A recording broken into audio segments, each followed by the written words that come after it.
Il y a deux façons rapides et gratuites de soutenir ma chaîne YouTube. La première, c'est de laisser un pouce bleu si la vidéo te plaît. La deuxième, c'est de regarder une publicité gratuitement sur ma page Utip dont le lien est en description. Merci à tous. Salut les devins, c'est Saikyu. Voici alors la preview de l'épisode numéro 12 de Super Dragon Ball Heroes, preview officielle qui a été donnée sur le site officiel de Super Dragon Ball Heroes. Avec la date également de sortie, ça sera une date approximative tout simplement parce que de manière officielle, ils n'ont pas encore révélé le jour exact, mais uniquement une période à laquelle ça va sortir, mais ça vous donnera déjà une bonne indication. Et également, toujours dans l'officiel, la biographie du personnage de Lags. Alors vous allez me dire que je vous l'ai déjà présenté, c'est vrai, mais elle a été mise à jour sur le site officiel avec beaucoup plus de détails, et du coup c'est ce que je vais vous présenter aujourd'hui. Alors pour info, si vous l'avez manqué, je vous mets le lien de ma review de l'épisode 11 qui est déjà sorti, que vous avez sûrement tous déjà vu. Peut-être que vous avez manqué la review sur ma chaîne, le lien est en description, il doit s'afficher une fiche, je pense en haut à droite de l'écran, et le lien sera cliquable aussi à la fin de cette vidéo-là. Et pour l'épisode numéro 12, sachez qu'il a été annoncé pour sortir à la fin du mois de juin. Il n'y a pas de date exacte, ni même de période précisément exacte dans le style entre le 20 et le 30 juin, non, il n'y a pas écrit ça. Il y a écrit fin juin, donc cette vidéo-là devrait sortir aux alentours du 11 mai 2019. Au moment où vous l'écoutez, dites-vous que l'épisode sort dans plus ou moins un mois et demi à peu près. Et sinon, pour la preview officielle et le contenu également de l'épisode, ce qu'il va nous promettre, ça se passe sur le compte Twitter de DBS Chronicles, je vous mets le lien en description. Et le titre est assez prometteur et fait pas mal un peu Avengers à voir dans le sens où ça s'appelle L'Appel, ou moi je traduirais peut-être plus le rassemblement de tous les super guerriers, la bataille décisive de l'univers 7. Il nous est dit ensuite que la bataille finale se déplace dans l'univers 7. Goku et les autres font face au redoutable Heart Ahatsu, vous le connaissez peut-être plus comme ça, et Kamioren. Cependant, dans l'univers 3, le personnage de Kamba se déchaîne et finit par se battre contre Cooler, qui a obtenu un tout nouveau pouvoir.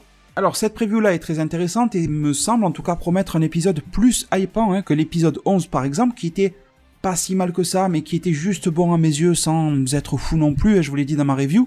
Il y a quand même 2-3 trucs dont j'aimerais discuter avec vous dans cette petite preview-là. Bon, le titre, je trouve que voilà, il est assez hypant, etc.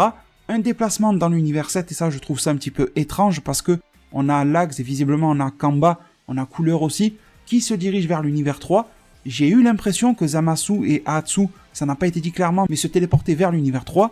Alors, ça me fait un peu peur, parce que vous savez que les épisodes de Heroes sont courts. Comment est-ce qu'ils vont gérer un conflit dans l'univers 3 et dans l'univers 7 en un seul épisode? Ça me paraît être un peu beaucoup pour du Heroes en fait. L'autre interrogation que j'ai également, et c'est un petit peu bizarre, c'est quand on nous dit que Goku et toute la bande font face à Ahatsu. Jusque là il n'y a pas de problème, bon Zamasu est éclipsé mais pourquoi pas, c'est juste une preview. Mais on nous parle de Kamioren, sauf que si vous avez bien vu l'épisode 11, Vegeta a foutu une raclée à Kamioren, ça les a défusionnés. Ils sont redevenus Kamine et Oren. Est-ce que cet épisode-là va nous apporter une nouvelle fusion de Kamine et Oren qui vont redevenir sous la même forme améliorée? Vous connaissez comment marche Heroes maintenant. Ils veulent vendre un maximum de formes des personnages, donc de cartes que les Japonais vont poser sur les bornes d'arcade là-bas. Donc une forme évoluée de Kamioren, pourquoi pas? Ou alors quelque chose de beaucoup moins hypant, j'ai envie de dire. C'est peut-être une phrase, celle-ci là, Goku et les autres font face à Ahatsu et Kamioren, qui est là pour faire un petit peu la transition. C'est-à-dire que cette phrase nous dit que dans l'épisode 11, on se battait contre Kamioren, mais en même temps, en parallèle, on a quelque chose qui se passe avec Lags, Cooler, un truc comme ça dans l'univers 3. Donc on verra bien ce qu'il en est, mais j'espère sur le cas de Kamioren ne pas avoir de lourdeur et de répétition. Si vous voulez que je vous éclaircisse un petit peu mon point de vue, j'ai trouvé que Kamine et Oren sont répétitifs l'un de l'autre. Ils absorbent, ils possèdent les pouvoirs de quelqu'un, sauf qu'au final ils font toujours leur smash, je sais plus quoi là, vous savez l'explosion. Quand ils possèdent quelqu'un, ils n'ont pas utilisé le Final Flash de Vegeta, ils n'ont pas fait une attaque typique de Kale ou Caulifla ou quoi, c'était juste répétitif, et en plus ils sont deux personnages à faire la même chose répétitive. Donc déjà on a eu une dose de répétition avec ces deux personnages là, on les a eu fusionnés, ça c'était plutôt une nouveauté pour Kamioren. Là maintenant qu'ils ont défusionné, s'ils reviennent avec la même fusion, avec les mêmes capacités, j'ai envie de dire pourquoi Vegeta ne va pas s'occuper d'eux et puis c'est terminé. Donc j'espère soit que c'était une phrase bête de récap de l'épisode 11, soit un gain de pouvoir de la part de Kamioren, une nouvelle évolution, un petit peu comme Aniraza qui évoluait, quelque chose comme ça au moins à se mettre sous la dent. Et du coup, sans mauvais jeu de mots, on devrait avoir quelque chose de très très cool dans l'univers 3, ce fameux conflit assez inattendu. Je m'attendais plus à voir du Kamba face à un Toppo Akaishin comme ça peut être le cas dans le jeu vidéo ou quoi, mais visiblement, en tout cas c'est sûr, c'est officiel, on se dirige sur un Kamba contre Cooler.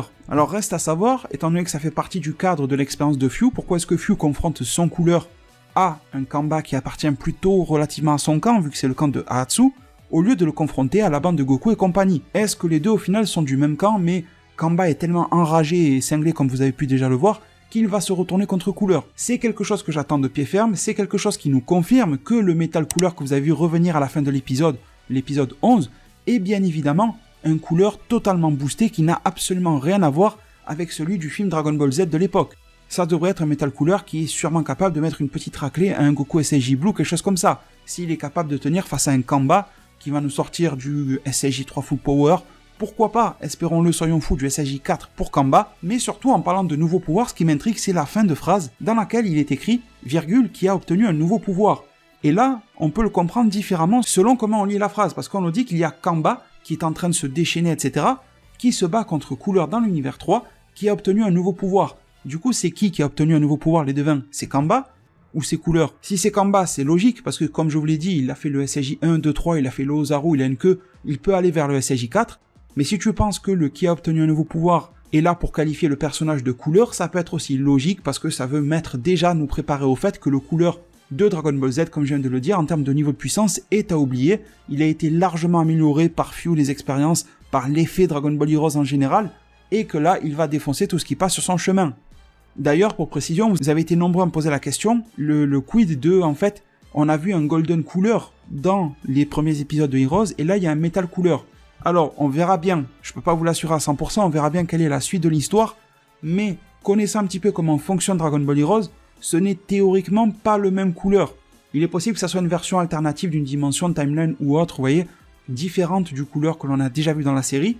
Je dis ça tout simplement parce que la carte du Golden Couleur de base que l'on a vu dans l'anime, eh bien c'était une carte de l'univers Mission 2 et elle n'a apporté aucune transformation en Metal Couleur aux couleurs de base, le Golden, mais il est tout à fait possible, hein. Ça n'empêche pas que dans l'histoire, Fyu ait récupéré, je sais pas comment, le Golden Couleur que l'on a pu voir se battre un petit peu vite fait contre Kamba et compagnie dans les premiers épisodes, et qu'il l'a transformé en une version métal. Et bon, enfin les devins, pour clôturer cette vidéo-là, on va aller du côté du compte Twitter de CypherDB, qui nous donne donc la biographie améliorée, mise à jour surtout, du personnage de Lags. Vous saviez déjà pas mal de choses sur elle, on va en savoir encore un peu plus. Alors Saseyu, son comédien de doublage, et Shino Shimoji. Sa biographie nous dit qu'elle est la seule survivante de l'extinction du peuple de Ver. Glace se traduisant vert en français, c'est d'ailleurs le jeu de mots avec Lags, c'est glace à l'envers. Elle nous dit qu'elle possède le pouvoir de glacification, qui est une capacité permettant de transformer son adversaire, ou en tout cas une cible en général, en verre. Et elle a également un autre pouvoir qui est la génération de verre, qui est une capacité lui permettant de créer du verre à volonté, même s'il n'y a pas spécialement de cible ou autre, elle peut matérialiser du verre. On nous dit ensuite plus de choses sur son passé et même sur son enfance, sa jeunesse. On nous dit qu'elle a été élevée dans un environnement difficile et hostile, en particulier donc quand elle était jeune, et que cela est dû au fait de son don unique. Alors la manière dont c'est écrit, les devins, on verra bien, ce n'est que théorie, me fait penser que même si son peuple est appelé le peuple de verre, eh bien qu'elle est une exception dans ce peuple-là, ayant eu des capacités, des habilités différentes et supérieures à tous les membres de son peuple, un peu pour vous donner un exemple comme le Super Saiyan de la légende qui sort du lot. J'ai l'impression que cette fille-là, eh bien, a des pouvoirs qui sont réellement uniques, même si ça reste une capacité liée à son peuple, eh bien c'est elle la seule à les avoir manifestés réellement et proprement. Et du coup, ça lui poserait des problèmes. C'est le truc un petit peu classique dans les shonen, tu prends Naruto, il a Kyuubi en lui, ça le met de côté, etc. Bon, je pense que c'est un petit peu ce genre d'histoire qu'on nous propose ici. Et enfin, pour conclure, on nous dit, même si elle n'en a pas l'air, elle possède un pouvoir de bataille, une force immense. Et ça, je pense les devins qu'on a pu déjà le constater contre du Goku Ultra Instinct, aussi bien en épisode 10 qu'en épisode 11, même si derrière on aura le paradoxe d'avoir eu un Trunks en SSJ1 qui aura quand même été capable de mettre à mal cette fameuse Lags. Bon voilà, comme on dit, cohérence de Dragon Ball Heroes sur 20, vous l'avez sous vos yeux. Mais en tout cas les devins, pour aujourd'hui, vous êtes totalement informés de la situation. On se retrouve très prochainement, comme promis, pour du contenu sur Dragon Ball Super. On se retrouvera aussi sur Dragon Ball Heroes s'il y a de la nouveauté sur le sujet. Merci infiniment pour votre soutien, on se recapte très vite sur la chaîne YouTube. Prenez tous très bien soin de votre futur, et à plus pour de prochains arts divinatoires.